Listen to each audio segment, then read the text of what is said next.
faire dans ces communes. Le département forme les élus pour apprendre à végétaliser les villes avec de nombreux bénéfices. Les explications de Jérôme Deboeuf et de Christophe Guinaud.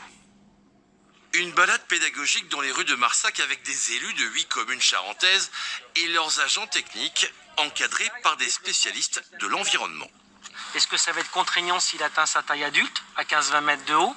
Là, c'est se poser toutes ces questions en amont pour se dire est-ce que j'ai nécessité à le tailler. Le groupe passe ainsi au crible le patrimoine végétal de la commune. Des idées pour bien planter, des conseils pour éviter certaines erreurs. La végétalisation est l'une des réponses pour s'adapter au changement climatique.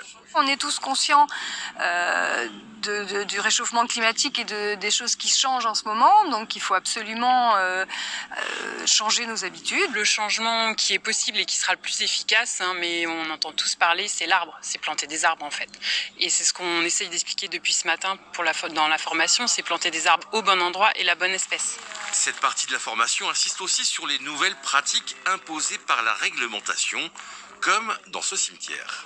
On n'a plus le droit à la chimie dans les collectivités et en plus dans les cimetières. Donc toutes ces surfaces minérales qu'on gérait plutôt chimiquement, aujourd'hui, la majorité des opérations qui sont faites, c'est plutôt de réenherber. La nature a l'horreur du vide, l'herbe arrive spontanément, mais on favorise l'herbe en fait. Le département a souhaité créer cette formation pour accompagner les élus et leurs agents techniques dans cette démarche. Une formation sur 2 jours où les premiers projets sont déjà imaginés par les participants. Par exemple, c'est revaloriser cette traversée de bourg. Ça va être quelque chose comme ça, donc en plantant un alignement d'arbres ou en plantant les pieds de mur d'un hameau. Par exemple, là, ils ont entouré le secteur pavillonnaire. Une formation qui sera renouvelée avec à chaque session un binôme composé d'un élu et d'un agent technique.